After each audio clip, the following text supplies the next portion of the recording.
Pues buenas tardes a todos los que estáis aquí y al otro lado de esta clase que pretende ser, sobre todo, yo creo que didáctica, que conozcáis cosas que quizá nunca hayáis podido escuchar o plantearos, pero que esta es la oportunidad para adquirir más conocimiento que siempre viene muy bien en estos tiempos.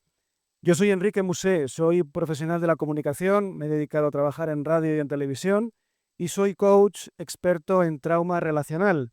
Soy fundador de Unios, donde pues damos ayuda o cobertura a personas que sufren los embates del trauma, ¿no? Todos somos hijos del trauma, pues el trauma que se instala o bien desde sus familias de origen, a veces no es fácil detectar cuáles son esas programaciones, esos matices que hacen que una familia sea disfuncional, pero si investigamos un poquito más, vemos que hay disfuncionalidades diversas y muy profundas y la gente lo arrastra después en su vida adulta.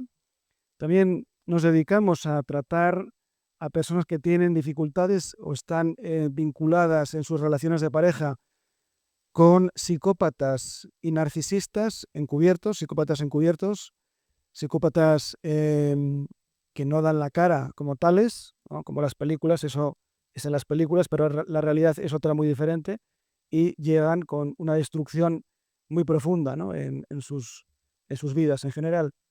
También damos cobertura, damos ayuda o prestamos servicio a personas que están sufriendo, por ejemplo, el abuso en el trabajo, ¿no? El famoso mobbing, pues que no saben cómo salir, cómo afrontar esa situación y pues nos piden ayuda, ¿no? Para poder trazar un camino, un recorrido que les permita entender y salir.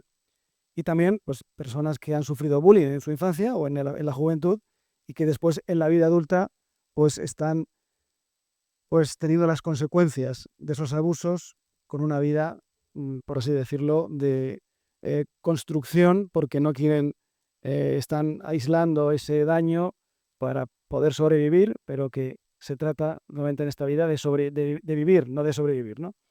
En definitiva, Unios damos cobertura pues, a muchas personas. Es un trabajo muy bonito, es duro, porque vemos el sufrimiento de las personas que hay en todas partes, pero cuando se puede ayudar a alguien a salir de ese profundo pozo en el que se encuentra, es una sensación y una recompensa vital que no tiene descripción, ¿no? En definitiva, pues vamos a hablaros, o voy a hablaros en esta tarde de hoy de miércoles, o de jueves, mejor dicho, perdón, de algo que a lo mejor habéis pasado en vuestras vidas, pero que nunca habéis tenido la oportunidad de pensar o de pararos a pensar, que es en el amor, ¿no? Todos hemos tenido relaciones, mejores o peores, hemos tenido pues momentos en los que hemos pasado peor o pasado mejor, pero vamos a ver cómo el amor tiene diferentes matices. Vamos a diferenciar entre eh, el amor que nos venden, ¿no? El amor mítico, es decir, que es falso, es una construcción del sistema, por así decirlo, y el amor real, ¿no? El amor que es el verdadero amor al que todos deberíamos llegar o por lo menos intentar llegar, ¿no? Bien, si tenéis alguna pregunta, por favor, no dudéis en hacerla efectiva a través del micrófono, para que pueda contestaros si está dentro de mis capacidades. En fin, ¿cuáles son los enemigos del amor, no? ¿Qué es el amor en realidad? Bien, vamos a analizar, como dice esta diapositiva, esos factores, ¿no? críticos dentro del constructo de la psicología, para que entendáis bien, que pueden destruir las relaciones de pareja, ¿eh? Una relación de pareja que parece muy idílica al principio, pero se puede ir destruyendo. Bien, la cultura popular ha hecho mucho daño. Siempre digo que Disney, por ejemplo, pues nos ha vendido la moto. Disney ha sido, desde los tiempos que hace sus películas o sus cuentos para niños, pues una idea del amor muy idealizada, muy idealista, ¿no? El amor todo lo puede, el amor es fantástico, el amor es muy bonito, el amor es ideal, siempre hay un final feliz en los cuentos, pero bueno, la realidad es muy diferente.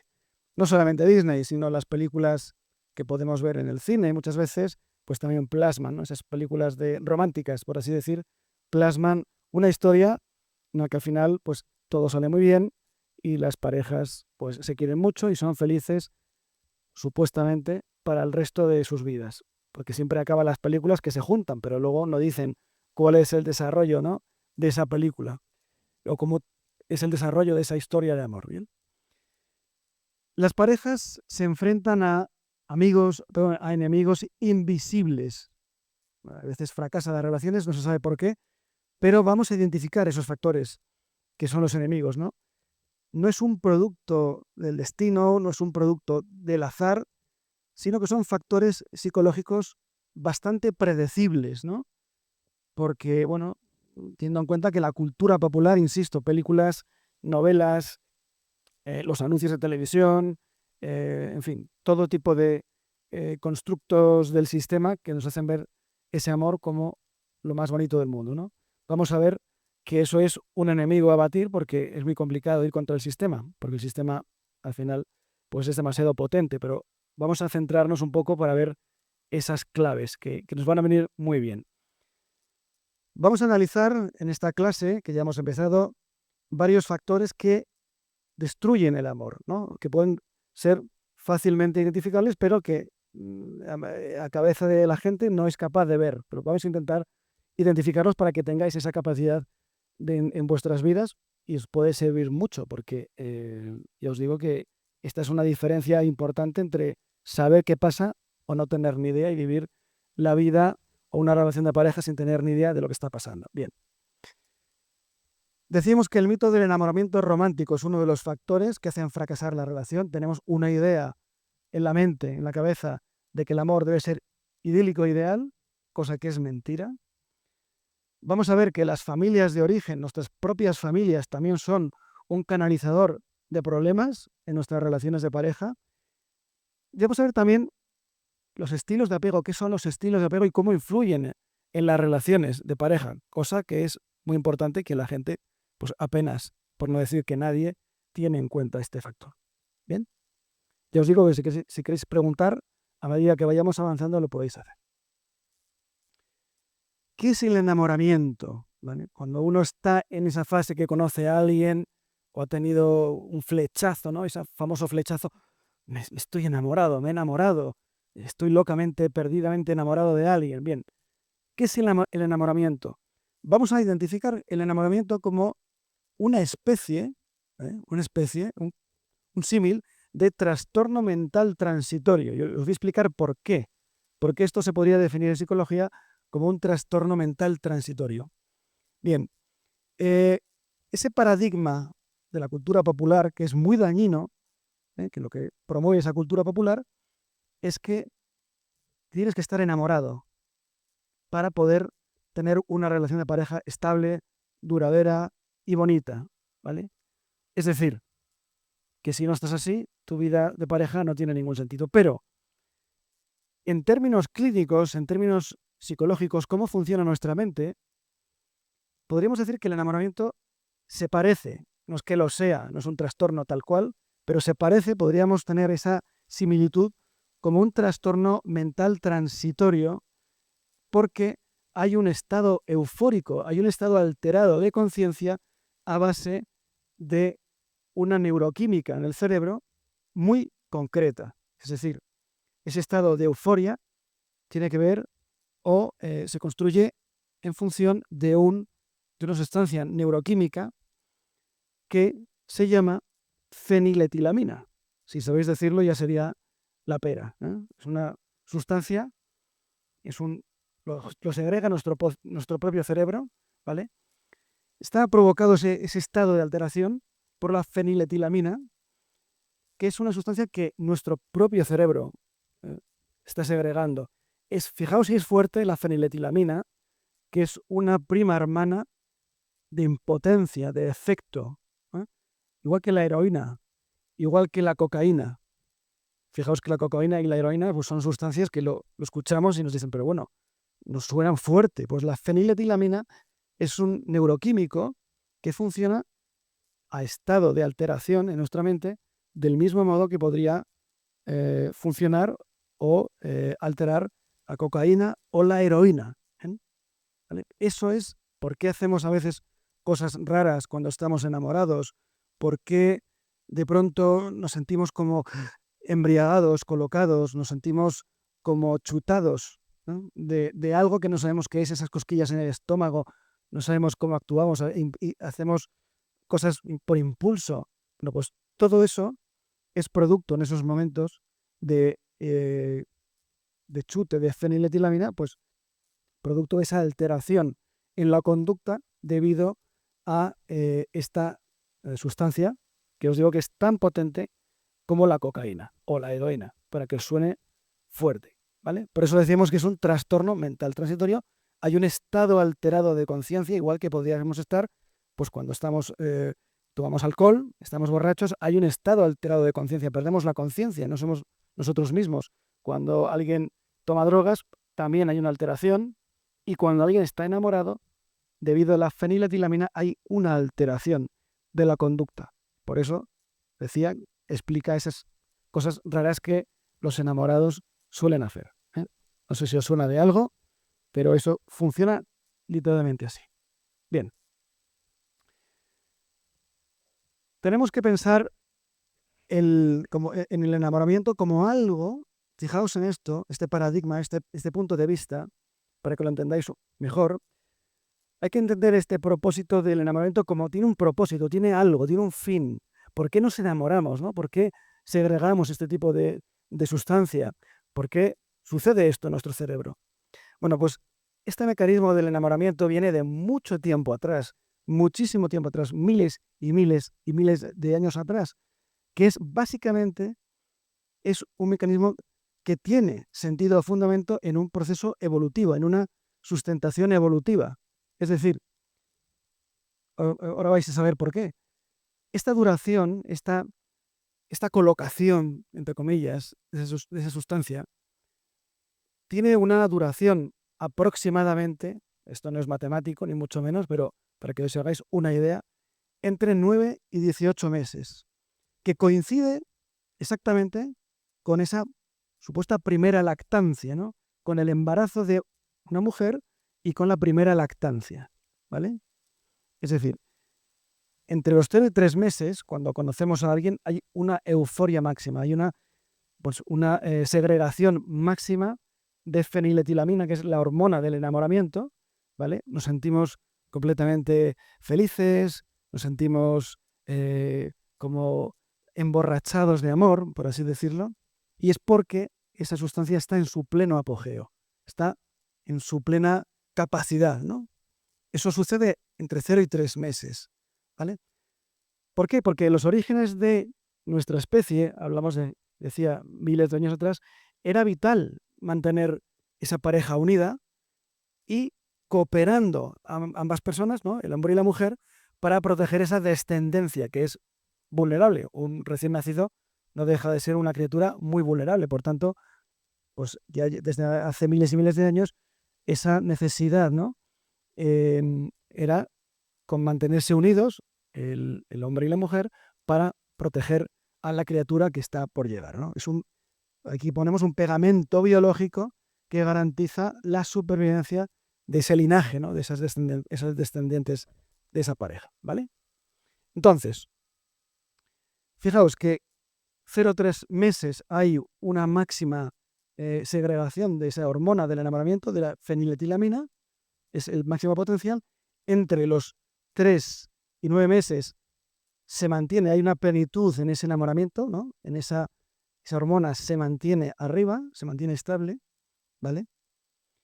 Después, cuando va pasando el tiempo, entre los 9 y 18 meses, va bajando, hay un declive, hay un valle, ¿no? Esa montaña va bajando, ¿de acuerdo? Esa hormona disminuye su intensidad, aunque sigue todavía estando, pero disminuye la intensidad. Y después de los 18 meses, más allá, yo os digo que esto es una más o menos estimación, no es riguroso ni mucho menos, pero sí es una estimación bastante cercana. A partir de los 18 meses, más o menos, esa química, esa segregación de la feniletilamina, pues ya deja de producirse.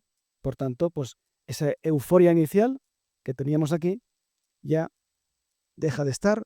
Hay un cambio, ¿no? en esa ese comportamiento de esa persona porque esa sustancia ya no está tan activa en esa mente, en ese cerebro. Bueno, cuando el problema surge cuando intentamos fundamentar una relación para toda la vida, como nos dicen las películas, como nos dicen los libros, muchas novelas o muchas historias para niños y no tan para niños, el problema surge cuando intentamos fundamentar esa relación sobre un estado químico que es finito, como aquí podéis ver. No se puede mantener. Hay un inicio, hay un pico y después hay un valle, hay una depresión, ¿no? Hay una parte mínima. Entonces, cuando la feniletilamina deja de trabajar o deja de producirse, deja de afectar a nuestro cerebro, claro, llega algo literalmente que es inevitable y es el síndrome de abstinencia. Como decía al principio, en esta otra diapositiva, la feniletilamina es prima hermana de la cocaína, de la heroína, de drogas duras que nos alteran por completo. Por tanto, cuando la feniletilamina deja de producirse, es cuando llega el síndrome de abstinencia, literalmente, ¿no? Cuando alguien toma drogas y de repente deja de tomarlas, se produce unos cambios en su mente, que es ese síndrome, esa necesidad. Necesito tomar esa droga, necesito otra vez esa sustancia para mantener mi nivel, ¿no? de comportamiento, de actividad como estaba antes. Ahora no la tengo, es cuando empiezan los problemas, ¿vale? Esto tenemos claro que el propósito realmente de esta sustancia es la evolución, es mantener, preservar el linaje, la dinastía, los descendientes, desde hace miles y miles de años. Muchas cosas que nos pasan ahora mismo, que estamos viviendo ahora, son herencias de nuestros antepasados lejanos, muy lejanos, ¿eh? Que no pensemos que esto hemos cambiado, pero hay cosas que se mantienen. Y esto es una de las cosas que se mantienen durante los miles de años, ¿no? De evolución de la especie humana. Es un pegamento que mantiene, un pegamento biológico que mantiene o garantiza la supervivencia de nuestra especie, ¿vale? Bien. Como decía, cuando deja de sustentarse esa relación o cuando deja de segregar nuestro cerebro, nuestra mente, nuestro cerebro, esa hormona del enamoramiento, la feniletilamina, se produce algo que en psicología se llama el encabalgamiento relacional. Aquí pongo que es una locura, no hay cuerpo que resista esto. Esa necesidad compulsiva, ¿no? De el chute, ¿no? De feniletilamina. Ahí es cuando tenemos, por ejemplo, una anécdota, ¿no? Cuando hay gente que tiene relación con un psicópata, por ejemplo, en su relación de pareja, que descubre que después del tiempo que es un psicópata, los psicópatas son expertos en hacer, en hacer segregar a la otra parte chutes de feniletilamina. ¿A base de qué? De proyectar, de hacer que esa persona se sienta enamorada habitualmente. Son como despliegues, los psicópatas son expertos en esto, psicópatas integrados, ¿no? Son gente que no se aprecia que puedan ser así, pero que realmente operan con una malicia tremenda. Entonces, a la persona que está al otro lado les van dosificando, les van haciendo importantes, les van haciendo que le necesitan, que están muy enamorados, que tienen todo su amor. Entonces, esa persona que recibe esa información como que emite, ¿no?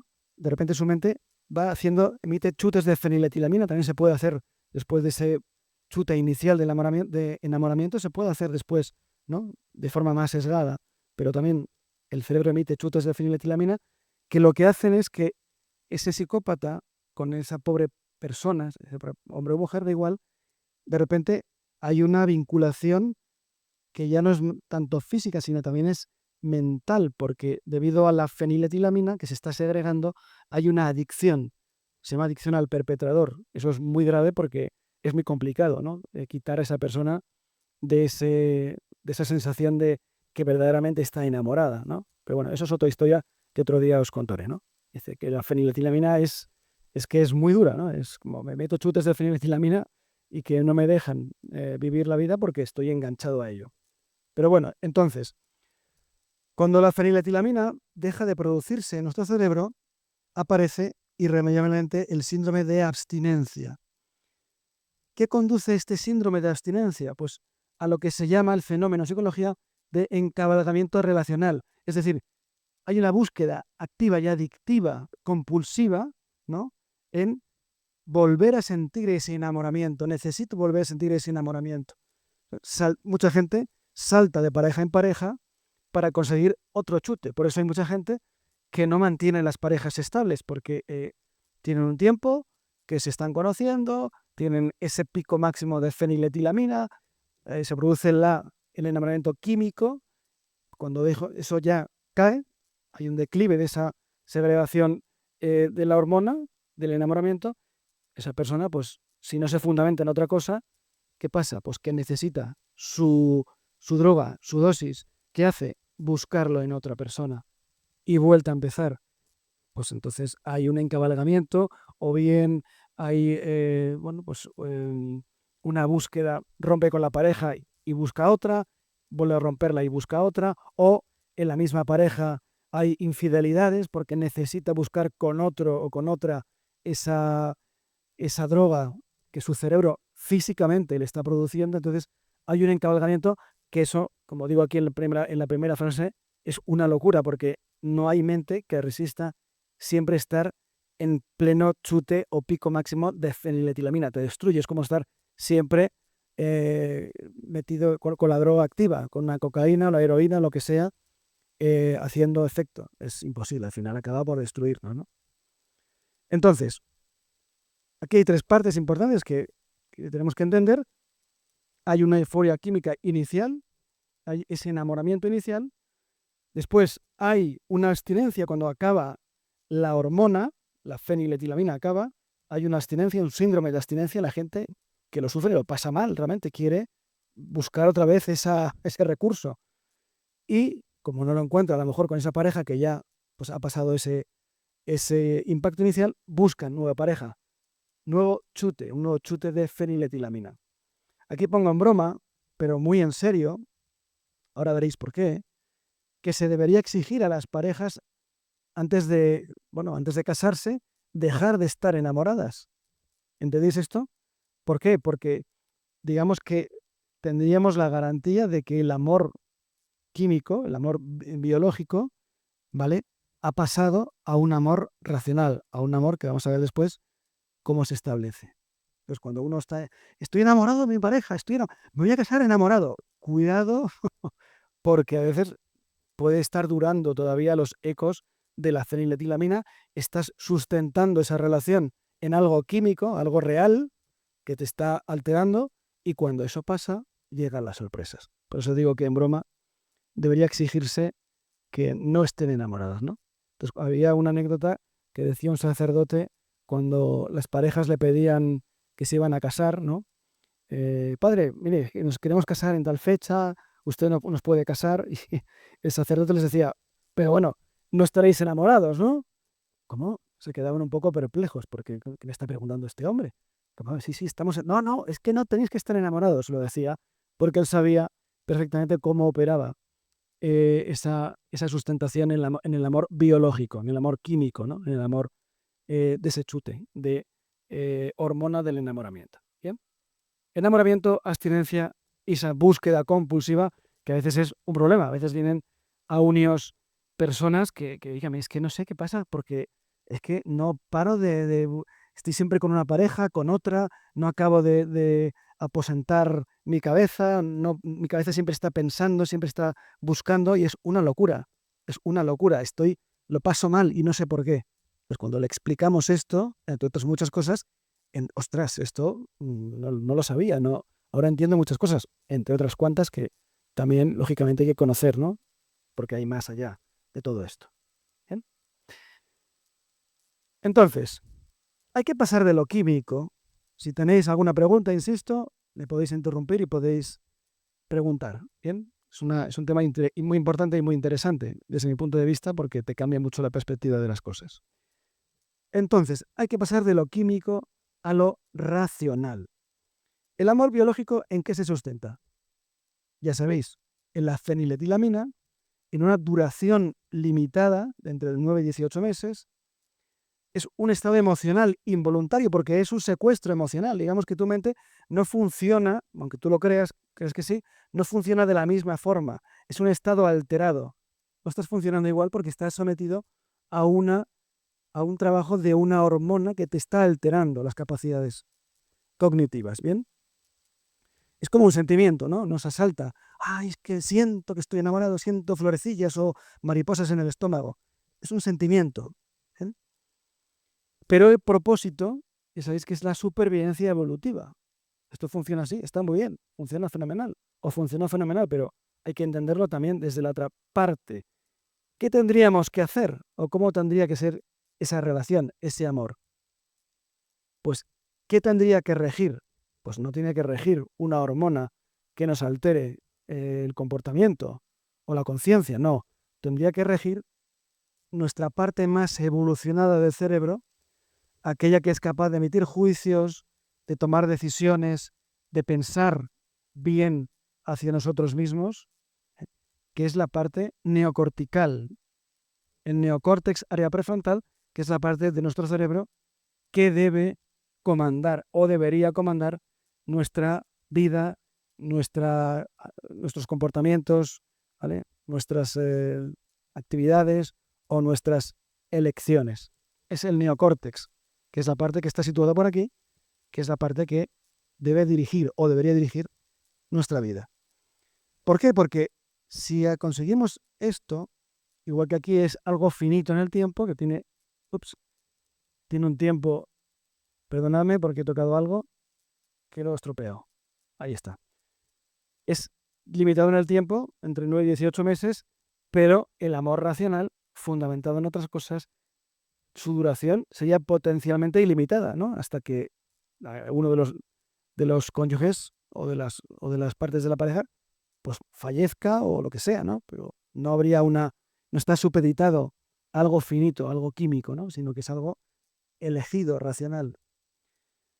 Es un acto de voluntad consciente. Pues yo lo elijo ahora que si conozco a mi pareja, elijo estar con ella, la comprendo. En fin, es una elección que yo estoy eligiendo, es una elección deliberada. ¿Bien? ¿Basado en qué? En el conocimiento de la otra persona y sobre todo también de mí mismo, por supuesto, y del compromiso. ¿Vale? Entonces, la diferencia del enamoramiento, diferencias del enamoramiento biológico, es que el amor racional no es algo que nos puede asaltar, ¿no? No es un sentimiento que nos asalta, sino es un acto de la voluntad, es una elección consciente de construir ese vínculo basado en el conocimiento, en la aceptación incondicional del otro, o al menos en la aceptación de nuestro contrario, y el compromiso para con nuestra pareja, ¿vale? Cuando la biología ya cumple su función, que está muy bien que la cumpla, está fenomenal, ya hemos entendido por qué, es cuando tenemos que tomar partido y nuestra capacidad más humana es la que tiene que tomar el relevo.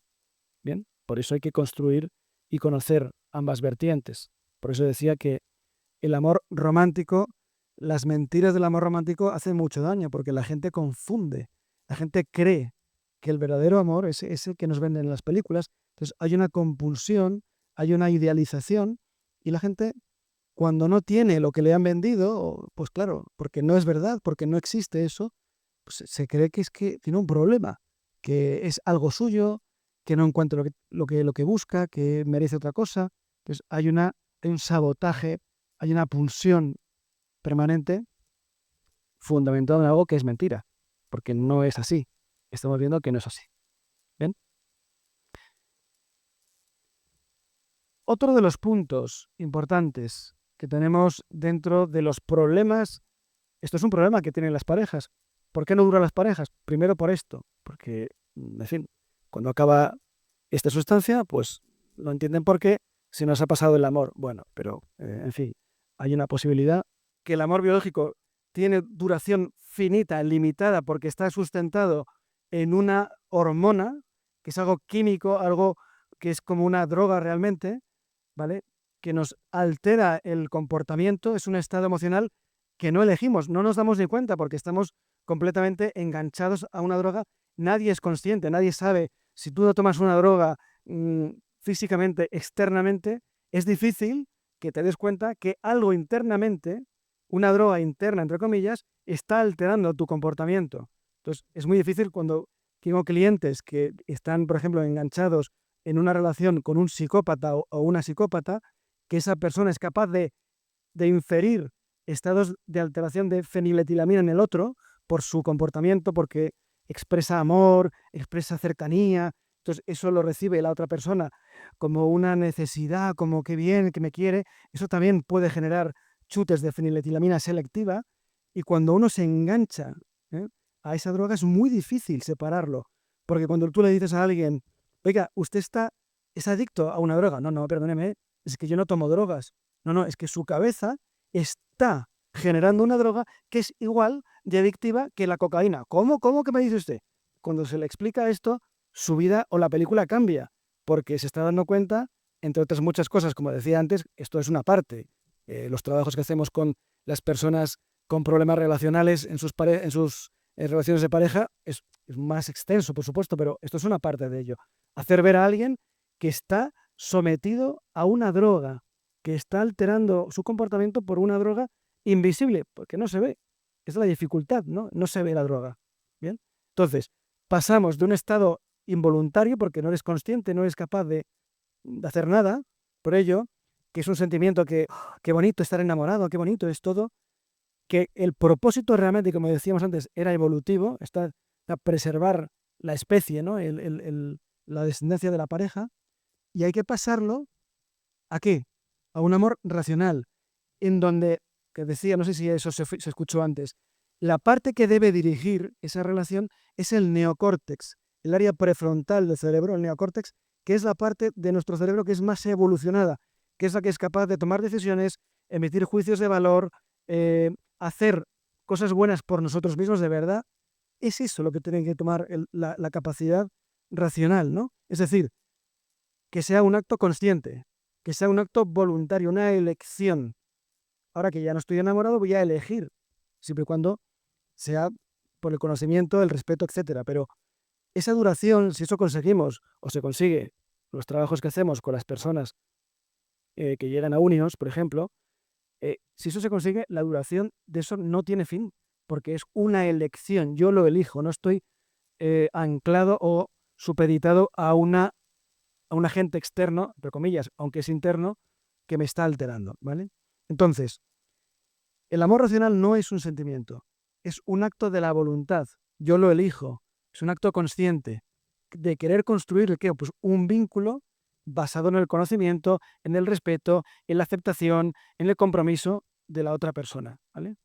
Cuando ya esa biología, digamos, que hace su parte, que es importante, pues ya es el momento de que nuestra capacidad más humana, más racional, tome el relevo de eso. Es lo que decíamos en esta diapositiva, ¿vale? Que entendáis que fijaos que mmm, la química tiene mucho que ver en nuestras relaciones de pareja muchas veces. Muchas veces, casi siempre o siempre que conocemos a alguien, se genera esto. También se puede generar durante las diferentes etapas de la relación de pareja, sobre todo cuando alguien, uno de los miembros, por ejemplo, hace o ejecuta un plan malévolo, como los psicópatas integrados que están en las parejas, para mantener vinculada a la otra persona, ¿vale? Para evitar que se vaya. Yo te destruyo, pero evito que te marches, porque me interesa que te quedes para poder extraer todo lo que tienes. Así funcionan los psicópatas en una pareja, por ejemplo. También funcionan así en otros aspectos de la vida, de los cuales ya hablaremos en otro momento, pero te tengo cerca para absorberte toda tu esencia, pero ¿cómo te dejo cerca? Pues dándote impulsos para que tú segregues esa feniletilamina que te enganche a mí. Y eso se llama, tiene un nombre en psicología que se llama apego al perpetrador. Cuanto más abuso de ti, más vinculado estás de mí. Entonces, eso es otro concepto que ya en otro momento hablaríamos, pero en la mente tiene un papel fundamental en la química, ¿no? Bien. Decía, aparte de la química, que es importante que conozcáis o que sepáis, es muy interesante, hay otro factor que también hemos dicho al principio, que son las familias de origen. Son protagonistas del divorcio muchas veces de las parejas. O, bueno, es un factor determinante. Cuando la pareja después se pasa a la química y todo eso trasciende ese momento químico, ese momento biológico, consigue trascender ese enamoramiento, ¿no? O pasa del el enamoramiento químico se enfrenta también después a una de las fuerzas más destructivas o más desestabilizadoras dentro de una pareja, que son las familias de origen, cada uno de las respectivas personas que componen esa relación. En la práctica clínica, cuando hacemos trabajos con víctimas, víctimas es un trabajo con víctimas, básicamente. Este mundo es un mundo de víctimas. Bueno, pues cuando trabajo con esas víctimas, en muchos casos, habituales protagonistas del divorcio o de los conflictos de pareja son las familias de origen. No es por maldad, aunque a veces sí es por maldad. También hay psicópatas integrados en las familias. Puede ser un padre, una madre, y la otra parte de la pareja, un hijo, en fin, los hay en todas partes. Los hay en todas partes. Pero, bueno, pensemos que no es por maldad, ¿bien? Sino por una dinámica que es predecible. Y os explico por qué. Una familia es un sistema de equilibrio, ¿no? Pues hay una papá, una mamá o lo que sea. En fin, normalmente un papá y una mamá, unos hermanitos, unos hijos, etcétera, o lo que sea se componga la familia, ¿vale? La salida de un hijo o de una hija de esa zona de equilibrio, ¿vale?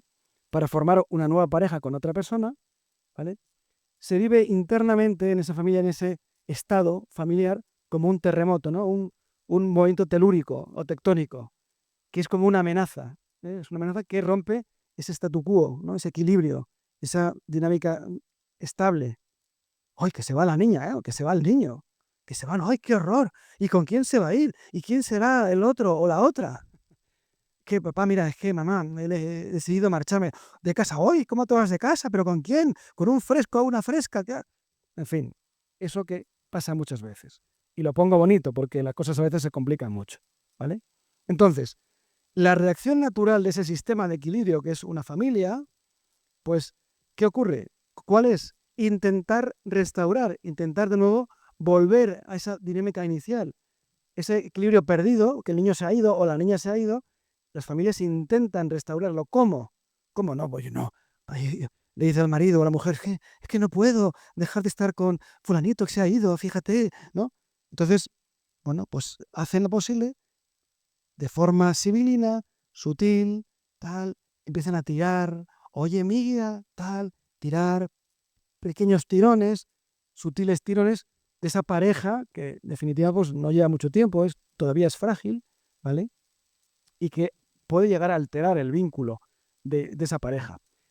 Digo, esa nueva y frágil pareja, esos tirones afectan más a las parejas quizás recientes, pero amigos, esto afecta en todas las parejas también. Incluso en parejas, en matrimonios que llevan años establecidos, las familias siguen dando por ahí, porque están alterando y no se cansan y siguen y siguen y siguen intentando tirar, tirar, tirar, se entrometen y claro, la desestabilización está servida.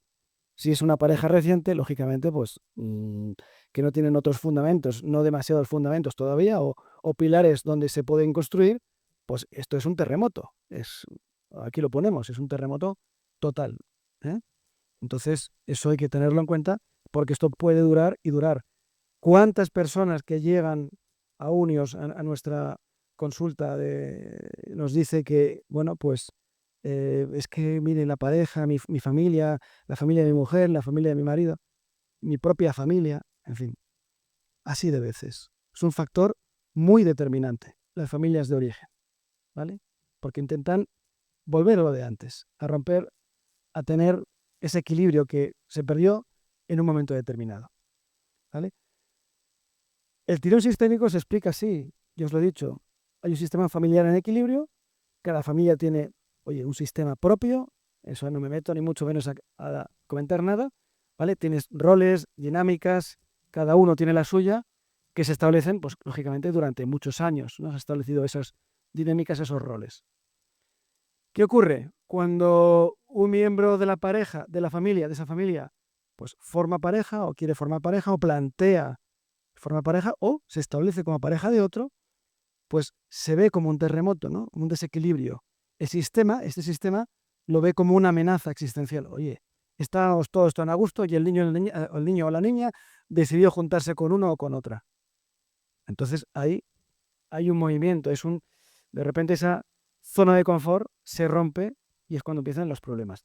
¿Cuál es el problema? El tirón que quiere restaurar esa hegemonía, ese sistema, ese equilibrio, ese statu quo, ¿no?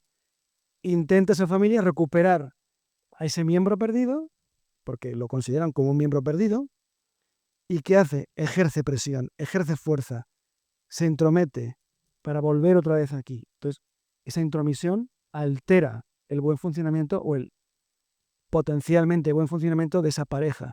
¿Y cómo lo altera? Pues no, altera que no actúan de forma no voluntaria, porque hay otro elemento, una cosa era la química, pero ahora hay otro elemento que se entromete y hace pues tener una alteración en el comportamiento. ¿Pero por qué has hecho esto? Le dice la mujer al marido o el novio a la novia. Ay, es que mi padre me lo dijo, mi madre. Ya, pero es que esto no... Se generan dinámicas pues complicadas, ¿no? Dentro de las nuevas parejas. Esa pareja desestabilizada por esos tirones restauradores, pues lógicamente genera presiones. Es que ¿cómo puedo hacer esto a mi padre o mi madre? Es que yo le debo pleitesía o le debo una lealtad a mi padre que tanto hizo por mí.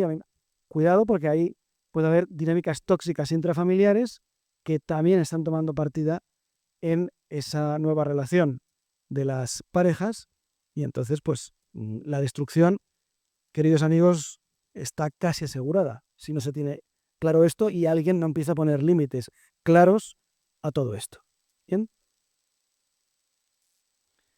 Fijaos, si esto es importante, lo de la separación, aquí traigo a colación un mandato de separación. Es un desafío, es un acto tan costumbrista, tan antiguo, tan coherente o lógico, que se recoge incluso en la Biblia, ¿no? Que dice, en el Génesis aparece, en otros cuantos también, ¿no? Pero dejará el hombre a su padre y a su madre y establecerá pues, familia con otra persona. Dejará el hombre a su padre y a su madre. No es que los tengas que abandonar, pero es que ahora tú eres el que tiene que formar una nueva pareja. Es un, digamos, divorcio, a entenderme la palabra, entrecomillada, un divorcio simbólico con esa familia de origen, padre, madre, me habéis dado esa educación o lo que sea, este momento, gracias, pero ahora es momento de tomar mis propias decisiones, mis propias elecciones. Por eso hablamos de divorcio simbólico, para poder formar o fundar una nueva familia o una unidad familiar autónoma a la de la familia de origen, ¿vale? No hay que romper vínculos, aunque a veces, insisto, es tan complicado el vínculo que se genera con la familia de origen que a veces hay que divorciarse realmente. Pero sin llegar a esos extremos, es, se trata de no, sin romper vínculos dramáticamente, sí establecer una jerarquía. Perdona madre, perdona padre, perdona tal. Primero es mi relación, primero es mi elección y eso debe mantenerse en primer lugar, esa jerarquía. Después estaréis vosotros, pero en primer lugar es mi elección.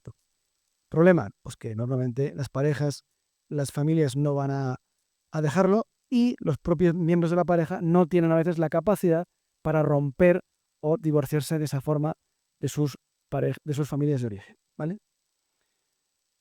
Estas influencias o estos tirones de la familia de origen actúan además sobre una programación que todos tenemos, ¿no? Lo vimos en la anterior clase, no sé si estuvisteis todos aquí, no creo, os aconsejo que la podáis ver, la clase anterior que dimos sobre la programación personal, que me parece fundamental, muy importante, si la podéis rescatar también en la web, perdón, en el canal de YouTube de ICIE, lo podéis ver, pero actúan también esto sobre una programación interna que cada persona tenemos, que es profunda, que está forjada en los primeros meses de vida, de nuestras vidas, y determina nuestra forma de entender el mundo, de vincularnos con el mundo, ¿vale? Esas programaciones se van estableciendo, por eso el trauma a veces procede de esas programaciones iniciales y después que se van dando con el tiempo, ¿no? Entonces, al final, el resultado es que la persona llega a la edad adulta pues creyendo que tiene el control de su vida cuando realmente es todo lo contrario. Pero bueno, esta influencia, aparte, os decía, está también eh, trabajando sobre esa programación interna que es muy profunda, que se establece además desde los primeros meses de nuestras vidas. Y uno de esas, no programaciones, pero sí vinculaciones que son fundamentales, fundamentales en nuestra vida, fundamentales, es el apego, el apego, el molde de nuestras relaciones, no solamente con otras personas, sino con la forma de entender el mundo.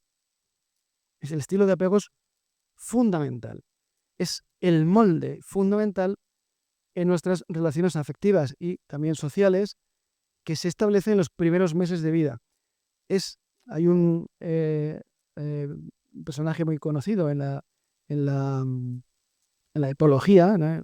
Una rama de los estudios en la psicología, en la etología, que es Konrad Lorenz, hay libros de él, que es el imprinting, ¿no? Cuando uno, por ejemplo, el imprinting es, por ejemplo, cuando el patito, el pollito, se encuentra, sale del huevo o las aves salen del cascarón y ese huevo y ven el ser vivo que está al lado, ¿no? Pues si ven a la mamá águila o a la mamá patita, la gallina, lo que sea, incluso los pollitos nacen y si ven a una persona, luego ese imprinting, esa primera impresión, esa impronta inicial, va a ser también incluso con un humano. Hay patitos y animalitos que siguen a los humanos creyendo que son sus papás, ¿no? O sus mamás, ¿no? Entonces ese imprinting, de que ya decía Konrad Lorenz, ¿no?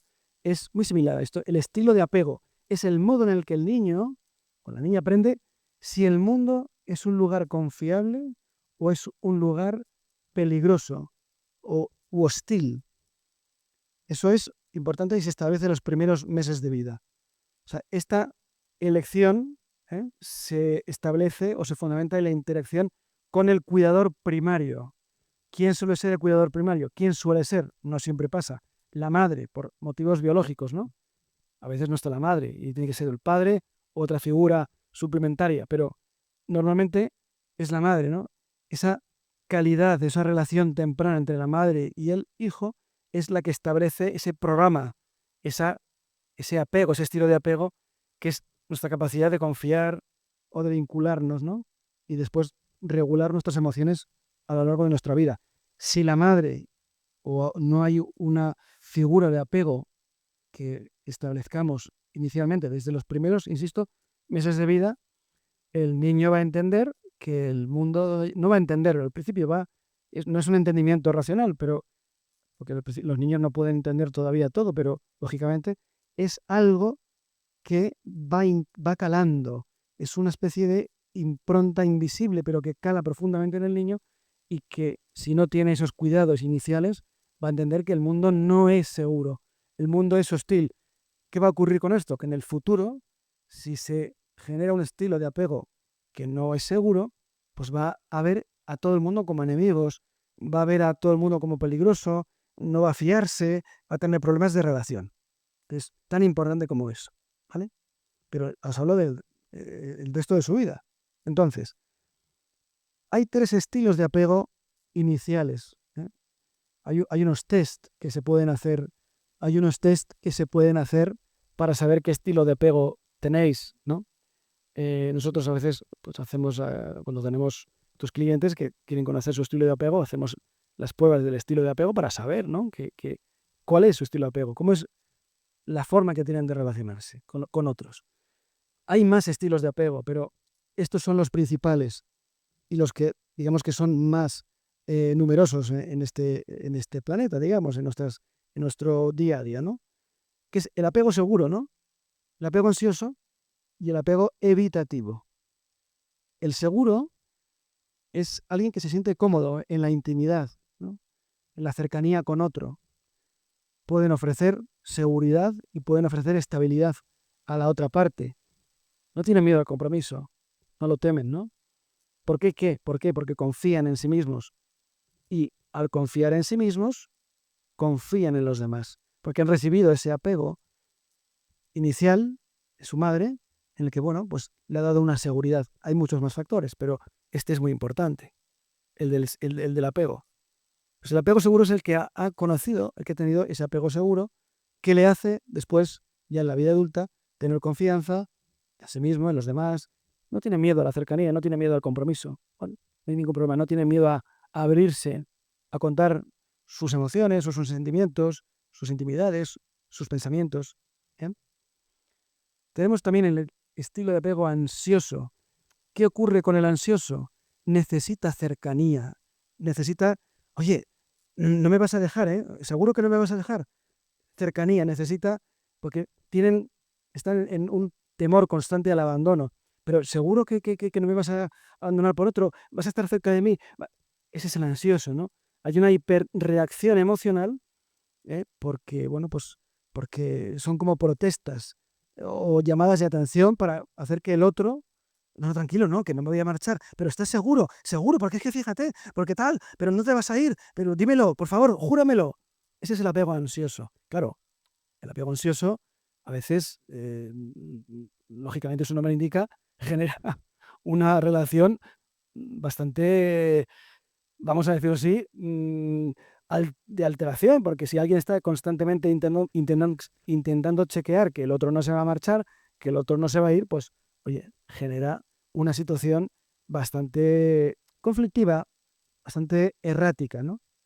Porque el ansioso no quiere que le abandonen, quiere siempre chequear, constatar que la otra persona no se va a ir, no le va a abandonar. Y luego tenemos un tercer estilo principal, ya digo que hay más, pero estos son los que más frecuentemente vamos a encontrar, que es el apego evitativo. Al contrario que el ansioso, que le molesta, o sea, que necesita la cercanía, el evitativo lo que tiene es que le molesta el excesivo contacto, la excesiva intimidad. Es incómodo para ellos, ¿no? Entonces, para sentirse seguros, al contrario que el ansioso, necesita cierta distancia, necesita cierto espacio, necesita cierta distancia física, pero también emocional, ¿vale? Es decir, son gente, pues suelen ser independientes. Yo tengo mi espacio, yo necesito estar ahí, yo necesito tener mis momentos, déjame en paz, esto es mi momento, mi espacio, mi área, no te metas. Necesitan, pues tal. Cuando la otra persona pues intenta acercarse, el otro se va alejando. Entonces, la compatibilidad entre los estilos de apego, es decisiva para la estabilidad de la pareja. Por tanto, tenemos tres cosas. La química, las familias de origen, los problemas de familia que tironean, y tenemos también el apego, los estilos de apego que están actuando, están trabajando dentro de cada uno de nosotros y están conformando un tipo de relación, una forma de relación. La combinación o la compatibilidad de estos estilos es decisiva. Entonces, aquí tenéis una matriz de compatibilidad, ¿no? El match. ¿Cuál es el match? ¿Cuál sería el match? Fijaos, como hemos dicho antes, si tenemos un ansioso con un evitativo que hay así, ¿qué ocurre cuando se junta un ansioso y un evitativo? Que es una combinación destructiva, inestable al máximo. ¿Por qué? Porque hay un baile, ¿no? Yo quiero acercarme, pero yo me alejo. Yo me acerco, pero el otro se aleja. Es la necesidad de acercamiento o de cercanía del ansioso, ¿vale? Ante la necesidad de alejamiento y lejanía o de distancia del evitativo. El ansioso persigue, se acerca, pero el evitativo se aleja. Entonces, cuando se aleja, el ansioso, oye, pero no me vas a dejar, se acerca. Y el evitativo se va alejando. Entonces es un baile, me acerco, me alejo, me acerco, me alejo. Es una relación muy inestable. Es un baile relacional tremendo, que eso, vamos, se ve claramente en muchas parejas que está sucediendo. Hay una combinación de factores, pero el estilo de apego, lógicamente, está colusionando y nos encontramos con dos estilos de apego contrapuestos, como es el ansioso con el evitativo. ¿Hay otra combinación? Sí, ansioso y el seguro, que es una construcción o una relación, una combinación que es compatible. ¿Por qué? Porque el seguro aporta estabilidad, ¿no? Y esa disponibilidad que, bueno, pues que tiene esa confianza en sí mismo y en los demás. Bueno, eso consigue calmar la ansiedad, ¿no? El estado de ansiedad del ansioso, y le da tranquilidad, una tranquilidad que necesitas. Sí, tranquilo, yo voy a estar contigo, pero no te preocupes, no. Por eso también es sanadora, ¿por qué me preguntas tanto? No pasa nada. Pero no me lo preguntes, puedes aprender a dejar de ser así. Yo te voy a ayudar, pero cálmate, ¿vale? Es decir, puede desactivar el seguro, esta combinación de ansioso más seguro, el seguro puede ayudar a desactivar ese sistema de alarma permanente en el ansioso, ¿vale? También tenemos otra combinación que es el evitativo más el seguro. También es una relación o una combinación compatible porque el seguro, lógicamente, no se siente amenazado porque el otro se aleje o tenga que distanciarse, ¿no? Entonces, oye, si tú necesitas espacio, yo te concedo tu espacio. Si tú necesitas tu momento, yo te doy tu momento. A mí no me preocupa, yo soy un apego seguro. No lo dices así, ¿no? Pero lo entiendes y así lo estás reflejando. Entonces, evita ese ciclo de persecución como puede tener el ansioso con el evitativo, ¿vale?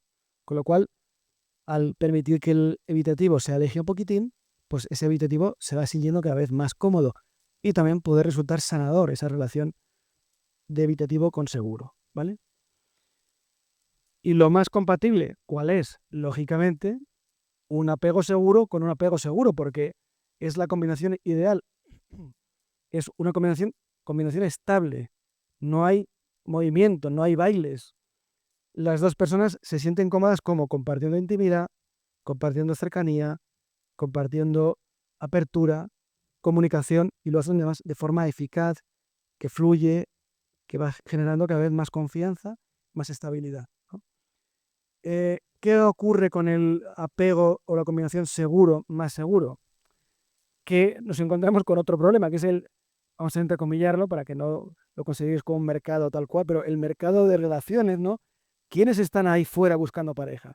Claro, los individuos con apego seguro, ¿ven?, son quizá los que antes establecen una relación, los que al formar una relación estable permanecen en esa relación, con lo cual ya no están en ese mercado de relaciones, porque sus relaciones sí se consolidan, sí duran, sí permanecen. Por tanto, los apegos seguros suelen ser los primeros que se juntan con otros. Entonces, ¿cuál es el problema del mercado de relaciones, por así decirlo? Que es que los individuos, las personas con apego seguro, como forman relaciones estables y duraderas, tienden a salir del mercado rápidamente. ¿Y eso qué pasa? ¿Qué sucede con eso? Pues que deja una mayor proporción a los estilos de apego ansiosos y evitativos que están ahí buscando pareja. ¿Qué pasa?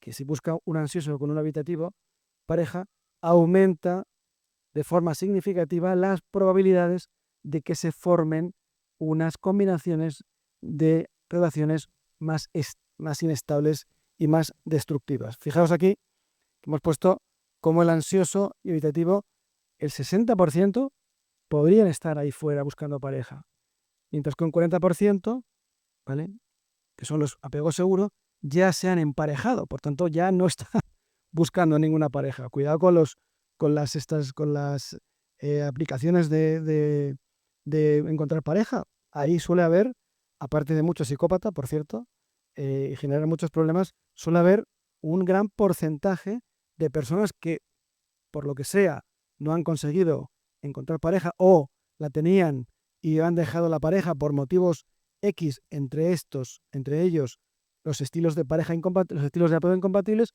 ¿Y qué ocurre? Que ahí en esos sitios de Tinder y no sé qué, o Badoo, estas cosas, tienden a haber un gran porcentaje de personas con apegos evitativos y apegos ansiosos. Cuidado. Y otros tipos de apego que no entran aquí ahora en esta clase, pero que son bastante más peliagudos que sorprendería. Bueno, entonces, ¿cuál sería la solución de este tipo de problema, entre comillas, del mercado de relaciones? Pues ¿cuál es? No se trata de buscar a alguien, en todo caso, entonces, que tenga un apego seguro, sino convertirnos nosotros en esas personas de apego seguro a través del principio más potente, más poderoso de todos. Ya que no voy a encontrar, voy a convertirme yo, voy a hacerme yo. El apego se puede cambiar. Puede cambiar, si es una pregunta que queréis hacer. si hemos tenido un apego desde X, ¿no? Desde nuestra infancia, cuando llegamos a la edad adulta podemos, claro, estamos proyectando ese tipo de apego, pero podemos cambiar la forma que tenemos no, el apego está ahí, porque ya se ha forjado desde los inicios de nuestros tiempos, de nuestros días, de cada uno de nosotros, pero podemos modificar la reacción y emular, digamos, un estilo de apego diferente al que teníamos de origen. ¿Cuál es cuál es el principio más poderoso de todos? El amor racional a uno mismo, que es la clave de todo lo que buscamos en los trabajos que hacemos con nuestros clientes. Siempre buscamos ese amor racional, ¿no? Es la solución, es un proceso que dura tiempo, cada uno tiene sus tiempos, no es un proceso que siempre dure lo mismo, cada uno tiene procesos diferentes, por supuesto, pero eso que siempre buscamos en procesos que llegan, desestructuraciones de pareja, relaciones con psicópatas, procesos de abuso o de acoso laboral como el mobbing, herencias del bullying, ¿no? En gente que nos llega y que no sé qué me pasa, que siempre me abusan, siempre me agreden. Bueno, pues buscamos siempre ese amor racional a uno mismo, que es la clave de todo principio sanador. ¿Cuál es? Este desarrollo del amor racional, que no es cuidado, no es un sentimiento narcisista. Yo me tengo que amar. No es eso. Todo lo contrario. El narcisismo, queridos amigos, es todo lo contrario a la autoestima. Es carencia prácticamente total de autoestima. No nos confundamos esto. ¿eh?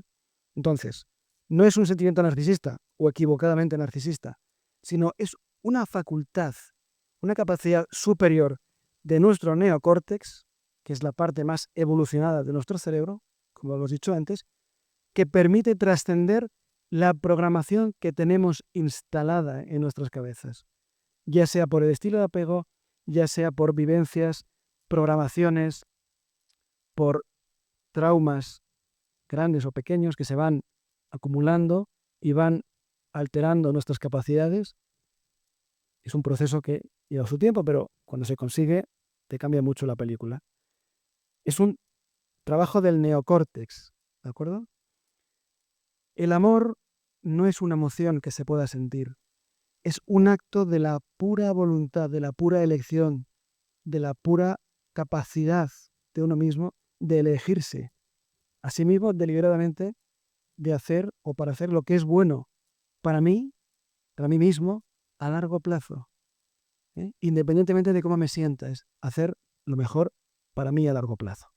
Ese es el amor racional, ese sería el final del camino cuando hacemos trabajos con las personas, ¿no? que tienen estas dificultades o vienen a vernos por motivos diversos que al final pues lo que vienen a vernos es solamente una pequeña parte de todo lo que les pasa, ¿no? Entonces, hay que conocerse, queridos amigos, es comprenderse y, claro, dando explicaciones, como por ejemplo esta clase, te puede dar una idea distinta a lo mejor a la que tenías hace apenas una hora, ¿no? Esto es algo nuevo que a lo mejor no habíais tenido en cuenta en vuestras relaciones de pareja o en vuestras propias relaciones de matrimoniales, que estéis casados o tenéis pareja o estáis saliendo con alguien inicialmente ahora. Hay que comprenderse, hay que entenderse. Si yo me comprendo, me puedo entender. Si le puedo entender, me puedo razonar a mí mismo. Y analizo cómo es mi programación. El otro día vimos, os digo, el otro día cuál era nuestra programación, nuestra curva mental, la otra clase que tenéis también en el YouTube de ICIE, que yo mismo di hace poco más de 3 semanas, más o menos, antes de Navidades, y estuvimos hablando de la curva mental, ¿no? La inteligencia factorial, que es también muy interesante. También hacemos pruebas para saber y conocer nuestra factorial, ¿no? Nuestra inteligencia factorial, que podréis saber lo que es en esa otra clase. Entonces, si sabemos esto, si nos comprendemos, nos entendemos, nos razonamos y podemos analizar cómo somos, entendiendo el porqué, porque nos dan la información de por qué podemos ser así y sabemos de qué pie cojeamos, podemos entonces aceptarnos de forma radical, cooperando inevitablemente o absolutamente con lo inevitable. No podemos cambiar nuestro pasado, pero podemos abrazar el presente. ¿Con qué? Pues con todo el lote, amigos míos. Con nuestras pobrezas, con nuestras limitaciones. En lugar de combatirlas, vamos a abrazarlas. Eso sería el paso crucial de todo el trabajo de coaching que hacemos con personas que tienen o sufren, ¿no? de abuso relacional o de problemas o de trauma relacional, ¿no? Y otra cosa que es muy mala, y no os lo recomiendo, y ahora que ha empezado el año todavía mucho menos, son los buenos propósitos. La idea de cambiar, mañana voy a cambiar, mañana voy a dejar tal cosa, mañana voy a hacer no sé qué. Eso no funciona así. Es una trampa que nuestra mente siempre nos tiende. El futuro psicológico nunca llega. Digamos que en psicología el futuro no existe, porque existen permanentes o constantes presentes. Ahora, ahora, ahora, ahora, ahora me quiero, ahora me elijo, ahora me respeto. No mañana me respetaré, mañana me elegiré, mañana haré lo mejor para mí. No, ahora lo haces. Son eternos o constantes presentes, no futuro. ¿Vale? Es decir, la elección de amarse, de aceptarse, debe hacerse aquí y ahora, en este momento. No mañana, ni dentro de un mes, ni dentro de 3 años. Ahora, en este momento. ¿Vale? Ese es el amor racional. Esto es la clave de la vida realmente, en plenitud y en libertad. Ahora quizá no lo entendáis porque os falta recorrido, pero ese es el final, digamos, del trabajo que se hace, pero es fácil explicarlo aquí, pero no es difícil, no es fácil poder hacerlo de forma empírica o de forma real. Pero cuando se hace, ya os digo que la vida cambia por completo. Se pasa de sobrevivir a vivir. ¿Con dificultades? Sí, pero es una elección de vida, no una supervivencia porque sea necesario hacerlo así. ¿Vale?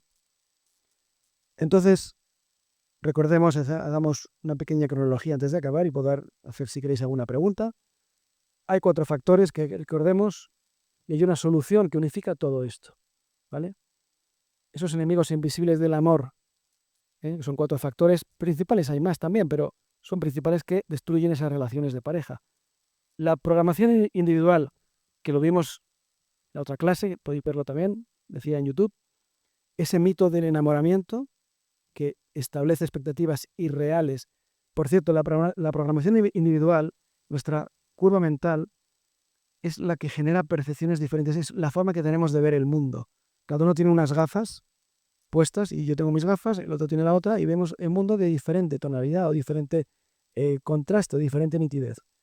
Entonces, eso crea conflictos. Conociendo cómo son nuestras gafas, podemos aceptar que vemos así la vida y si encima de la otra persona conoce cómo son las suyas y nos conocemos mutuamente, la relación es mucho más sencilla. Esto es lo que vimos el otro día en la otra clase. El mito del enamoramiento, que es irreal, que nos han vendido la moto, que Disney ha hecho mucho daño, que son muy bonitas las películas, están muy bien hechas, pero nos venden un cuento que no existe, los cuentos románticos, todo esto, los anuncios de Navidad, porque hay que querer, diga, no me cuentes películas. Esto genera expectativas irreales y genera una ansiedad a la gente que no conoce la realidad en querer ser como está viendo, como le están proyectando las cosas. Entonces es horrible porque nunca encontrarás eso. Teniendo en cuenta además que tienes una química asociada en el caso del enamoramiento, ¿no? Que ya hemos visto al principio. Tercer punto de ruptura, familias de origen, que sabéis que interfiere pues su tironeo, querer mantener como estaban antes las cosas, establece una dinámica tóxica, ¿vale? Y es frágil para esa nueva pareja. Y los estilos de apego, que sin duda alguna, esa incompatibilidad, por ejemplo, entre ansiosos y evitativos, pues crea unos ciclos de destrucción tremendos. Entonces, eso genera mucho sufrimiento a las personas que están padeciendo esto, que no entienden qué carajos está pasando o qué diablos está pasando entre ellos. ¿Será que no me quieres? No, oiga, es que hay procesos, primero invisibles, como por ejemplo la química, las familias que ni siquiera te estás dando ni cuenta, y tercero, que hay estilos de apego que están influyendo y están alterando vuestra relación. Por tanto, ¿cuál es el factor unificador o la solución unificadora? Es la aceptación, el amor racional. Y esto que os digo ahora, esta frase, quizá ahora no la entendáis, pero es clave en psicología, clave en la vida, que es tratamos a los demás igual que nos tratamos a nosotros mismos. Si no me acepto, porque profundamente no me gusta como soy, aunque lo pueda ocultar, si no me estoy aceptando, no voy a poder aceptar a otros, por mucho que parezca que sí. No es verdad. Si yo no me quiero, si yo no me amo racionalmente, no me quiero, no puedo amar a otros, aunque parezca que sí, es mentira. No es posible. Si yo me quiero, si yo me acepto, si yo tengo compasión por mi vida miserable que ha sido, podré tener la capacidad de aceptar la imperfección también de los demás. Eso nace de forma automática cuando hay una aceptación de uno mismo. Si no, es muy complicado. Con lo cual, el camino hacia la relación sana no es encontrar a la persona perfecta, que raramente o rara vez lo vamos a encontrar, sino convertirnos nosotros en personas con un apego seguro, con un conocimiento de nosotros mismos, que, digamos, nos lleven a ese amor racional a nosotros mismos, ¿no? Eso es el mapa que nos lleva a una vida, pues, que no sea miserable de supervivencia simplemente, sino que sea una vida de elección, una vida de voluntariedad, ¿no? De una elección voluntaria de lo que yo quiero, no lo que me impongan los demás y lo que me imponga mi programación que los demás han dedicado o se han dedicado a instalarnos en nuestras mentes. Bueno, pues hasta aquí, queridos amigos, la clase que yo os quería contar, porque nos quedan 10 o 15 minutos. Si queréis hacer alguna pregunta, estáis a tiempo ahora. Aquí tenéis, si queréis contactarme por alguna cuestión que no queréis contar aquí en la clase, pero os interesa de alguna forma entender cosas y queréis bueno, pues, tener conocimiento de vosotros mismos, podéis contactarme aquí si queréis. Y si tenéis alguna pregunta ahora, pues aprovechad el momento y si no, con mucho gusto me despido de vosotros hasta la próxima ocasión. Muy bien. A ver quién habla. Eres Iván. Muy bien, Iván. Mientras sea egoísta, trate agradecer, seguir, pero estar dispuesto.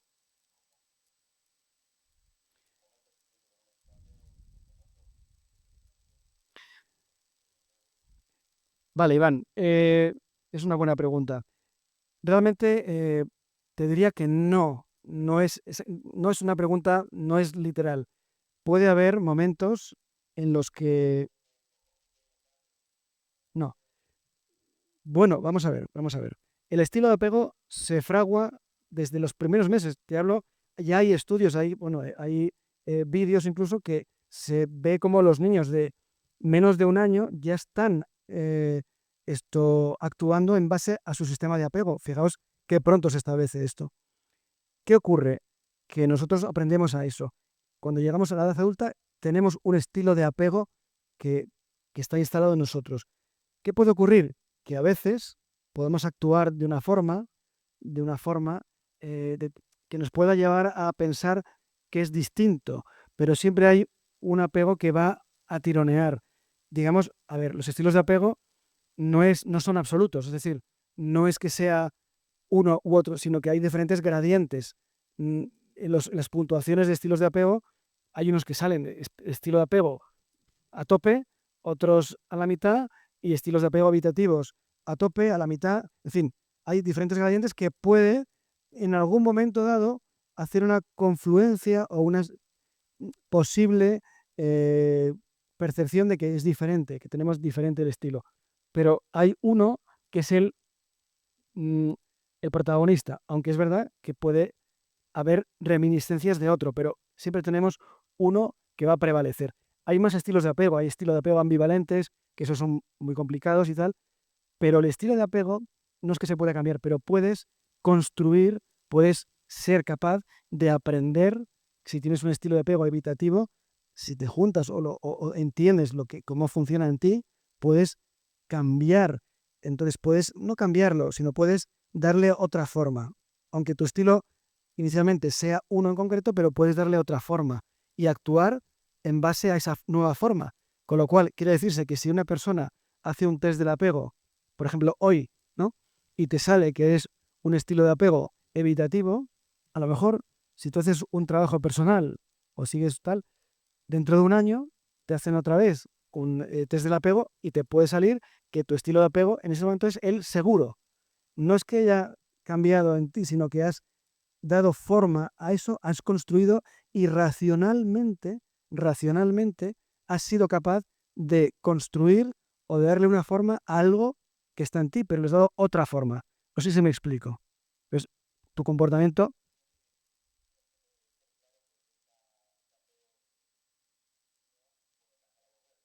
¿Cómo? Repite la pregunta.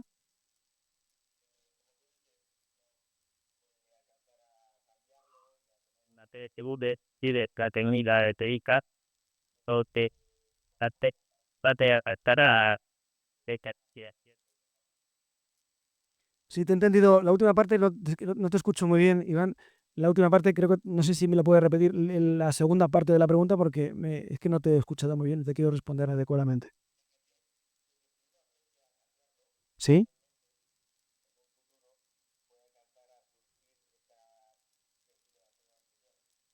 Sí, por supuesto. Sí. Sí, correcto. El estilo de apego, tienes uno que se establece cuando eres pequeño, puedes darle una forma, pero evidentemente en momentos eh, de conflicto personal o en momentos de tal, si no tienes una capacidad, eh, digamos, elevada o una capacidad racional, o tu neocórtex flaquea en cierta forma o no tienes, esto es como, esto es como hacer gimnasia. Si los procesos que hacemos nosotros, esto es algo de por vida. Si tú haces gimnasia con unas pesas y te pones fuerte de los bíceps, pues el neocórtex es como un músculo, digamos, ¿no? Si tú lo vas ejercitando, puedes darle una forma diferente, puedes conocerte, no puedes cambiarte porque ya eres como eres, pero sí puedes actuar de forma diferente en base a cómo eres. Soy como soy, lo acepto, pero ahora, sabiendo cómo soy, puedo actuar de otra forma en mi beneficio. Si tengo un apego evitativo, coño, puedo actuar, porque lo conozco y soy consciente de lo que me está ocurriendo, puedo actuar de otra forma y puedo hacer un apego seguro. Pero, ¿qué ocurre? Si dejas de hacer las pesas o de repente un tiempo, una temporada que digamos, te alejas de ti mismo o te abandonas un poco, te puede volver a emerger ese estilo inicial que tenías. Por lo cual puede surgir un estilo de apego, si era evitativo, pues evitativo o ansioso. Puede haber diferentes interrelaciones o momentos puntuales en tu vida en el que alguien te hacen 5 test durante tu vida y a lo mejor en uno sales tal, en otro tal, otra vez vuelves acá. En fin, puede haber alteraciones, aunque siempre prevalecerá en ti un estilo de apego que fue el que se fundamentó en la infancia. ¿Vale? ¿Ok? ¿Te he contestado la pregunta, Iván?